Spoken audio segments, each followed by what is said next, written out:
Welcome to Trash Talk, a podcast by Zero Waste Canada. I'm your host, Alistair McCallum. I moved to Canada in 2017 from England, and I've since held a variety of roles in the waste industry, and currently sit on the Zero Waste Canada board. On this podcast, we will dive deep into the world of zero waste and the circular economy, speaking with change makers who are helping to lead us to a more waste-free, sustainable planet.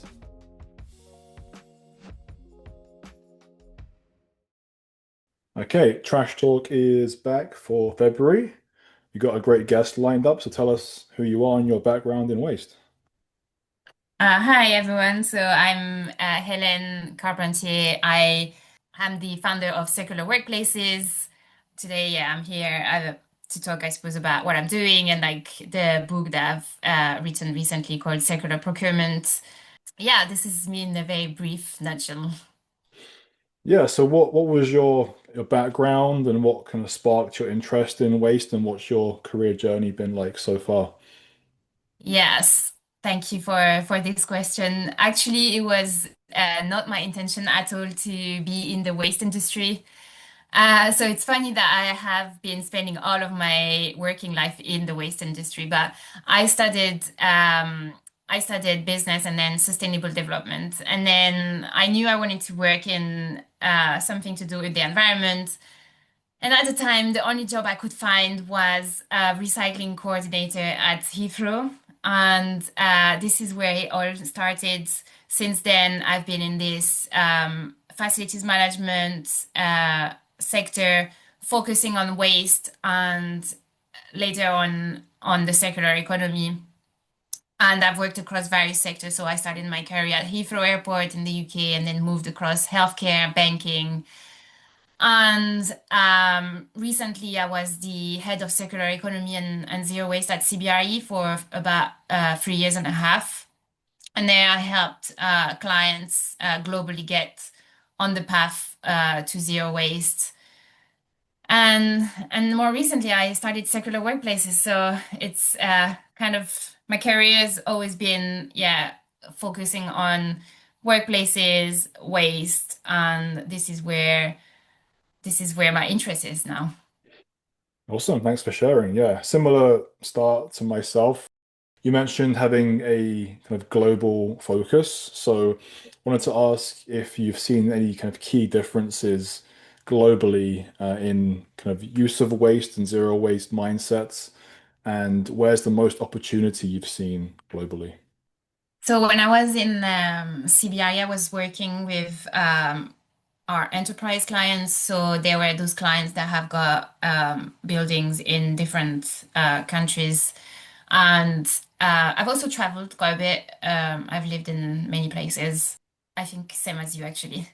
Well, I can see the key difference, I think, is around the culture and like the relationship to stuff. So one country will have a very different relationship to single use, for example, than another country.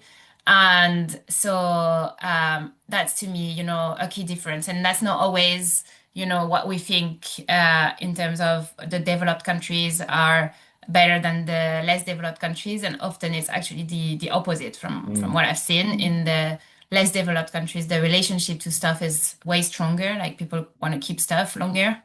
So that's interesting. And I've also something that came across is always I was always asked the question. How can we achieve zero waste if the infrastructure is not there for us to achieve zero waste? And it's always interesting question to me because for me, zero waste is not just about recycling. And so when people are asking me about the infrastructure, they're often thinking about recycling. But recycling in zero waste is just like the last kind of step. And so, in fact, we shouldn't be relying on the infrastructure. We should really be, moving upstream. And this is where the opportunity is. We shouldn't rely on the waste infrastructure, but we should be trying to manage what's within our control. And often that means focusing on reducing waste, and that's independent from the waste infrastructure available in countries. So to me, that's where the biggest opportunity is.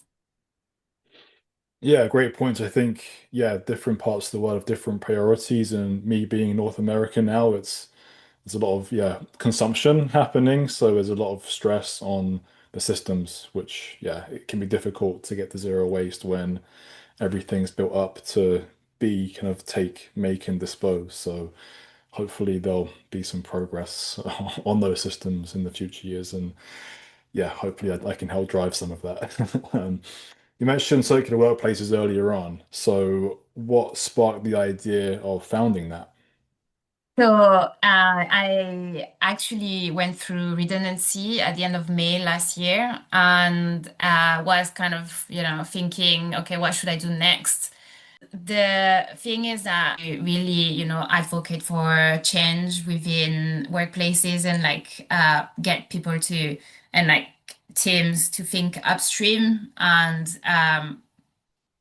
so I didn't find a job like the one I had before, and I didn't find a job that was going to, enable me to pursue this passion. So I thought, let's try and create something that I can own and deliver myself. And so I decided to incorporate circular workplaces and see what would happen. And I'm not gonna lie, it's actually quite stressful not to be employed. But I really believe, that there is a better way for workplaces.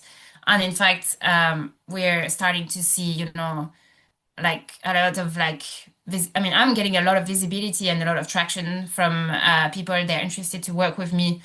So I think I'm gonna stick to that, and hopefully, Circular Workplaces is going to achieve these supporting workplaces with designing waste out. Great. Yeah, great that you had a passion and kind of stuck with it and have now made something of it. It's great to hear. What kind of clients are you working with right now, and can you point to any impact you've had with them? Yeah, sure. So I am working with large corporate clients, often with like multiple buildings in different regions, and you need to standardize the approach. So often those clients are occupiers rather than landlords. I think that this is again where most control is in regards to not purchasing materials and like in regards to reducing waste. Some of the work I've done through secular workplaces has been helping clients do waste assessments, through zero waste certification, developing strategies and policies to address consumption and reduce waste ultimately. I'm still early stage because obviously I started only last year, but this is the type of client and the type of work that I'm doing with Hmm. clients. Are there any like obvious things you're seeing with clients you're working with so far, like easy wins you're seeing? Yeah, I mean, I wouldn't say it's easy win, but I Yeah. think that what has the biggest impact is to keep stakeholders engaged, Hmm. and this is what will have the biggest like that will have the biggest impact. I say that already, Yeah. but this is, what matters in order to move towards zero waste. It's not about putting in place, to me at least, it's not about having the latest technology that's going to measure your waste, but it's about making sure that you've got your stakeholders engaged and they understand how they can, from their responsibility, reduce waste, improve compliance, increase recycling. And to me, the big win is to get the people on board. And once you have the people on board within an organization, this is when change can happen. Yeah, I think it's a great point. I think what I'm seeing day to day is similar. So I obviously am involved in waste programs as well. And yeah, like trying to get people to change behaviors can be tricky. So yeah, getting people on board early is a great first step and huge impact there, like you were saying too. So you're involved in true certification. Can you explain a bit more about what that is and why it's important for clients you're working with and buildings to consider looking at true certification? Yeah, so the True certification is a certification that was developed with the US Green Building Council. And they are certifying that a building is achieving zero waste operations.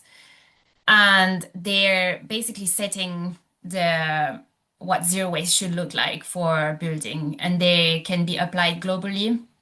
And to me, that's been very interesting to work with the true certification and like important to bring them to client because they really bring that standardization and they around setting a goal around zero waste. Before True, I think that you had people that would set zero waste to landfill target, and then some would call um, zero waste like zero waste to landfill, and so there was confusion around like what the terms meant. And I think True certification at least says this is the definition of zero waste, and that's a global standard. So if you want to put strategy across multiple locations, this is a great way to start to get started. And what I particularly like with the true certification is that a lot of the credits are about upstream thinking, and it's not so much about your downstream waste and how it's being managed. And it's very much about how stakeholders are engaged and how do you account for what's been reduced and avoided as part of them. And that makes them different from a zero waste to landfill certification because it's not just focused on waste management, but it's trying to look at the whole picture of like materials coming in and out. Yeah, that's a really good point. Yeah, because people like see waste in like waste bins, but then that's been brought to site through procurement. So you're saying that yeah, True is a great standard to look at the whole system. So what's being brought onto site, what's being taken off site from disposal. So it's a great method to look at to verify everything and make sure everything's being covered in terms of the whole waste outlook. So yeah, great points to bring up. So moving on to your book, tell us about kind of the inspiration behind that and how was it writing it? Yes, so I worked with Matt Langley on this book. Matt and I used to work together in CBRE, and actually, it was his idea to write a book about circular procurement because his background is very much procurement and sustainability. And at CBRE, we were working closely together around how could we bring circularity into the sustainable procurement framework there writing. So yeah, I mean, the inspiration was that we, from the work that we did together, we saw, that there was like a bit of a gap between what was happening within procurement, what we were trying to do operationally, and waste management. And so this book was came together to kind of put it on the paper. What are the tools that are available for procurement teams to support that move towards more secular more secular workplaces, I guess. So we've put that all together in there with like case studies, tools, stories, and it's hopefully practical to read for procurement team sustainability leads, and it's trying to meet the dots of those Mhm. different teams working towards the same thing. Awesome. Yeah, sounds Uh, like Sorry. a good read for me, definitely. Yeah. Mm. Yeah, and like writing it was yeah, it was hard work because Matt is actually based in New Zealand and I'm in the Mm. UK, so it's like completely different time zone. But we made it work, and I have to say as well that we've used a bit of AI to support the drafting and the readability to improve the readability, and that was really helpful because neither Matt or I are, like actual like writers, and so that was really helpful for us to work in partnership, I suppose, with AI, if you can say that. Mm. Interesting. Yeah, it's good to hear that you're kind of using those tools to help. So where can our listeners and me find it? Where is it available? Yeah, so it's available on all ebook platforms like Amazon, Kobo, Apple Book, these ones. Great. I'll have to, yeah, look for it after this for sure. Awesome. So closing off, so just wanted to get your take on if people are overwhelmed, unsure about, being more circular, certifying for true, what would you say is an easy first step for those people?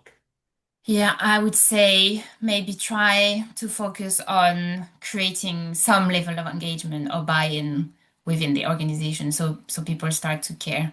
I think this is the probably the most important thing that can be done. So maybe find like one item, whether that's like the coffee cup or something, and focus on like doing something about it. It's visible, it's tangible, people will feel engaged, and that might be, the beginning of like winning the battle against against people not doing the right thing, I suppose. So it's find a way to connect to the employees or to the stakeholders that you need change from. Yeah, no, great idea, great point. If they aren't sure on that, they can always reach out to yourself for more support. Yeah. Awesome. Yeah, for sure. That would be awesome. Yeah. Yeah, thanks Helen for your time. It's great to chat to you and some great ideas and some points you brought across there and look forward to reading your book. Thank you. Thank you so much. Yeah. Thank you for having me here. That was fun.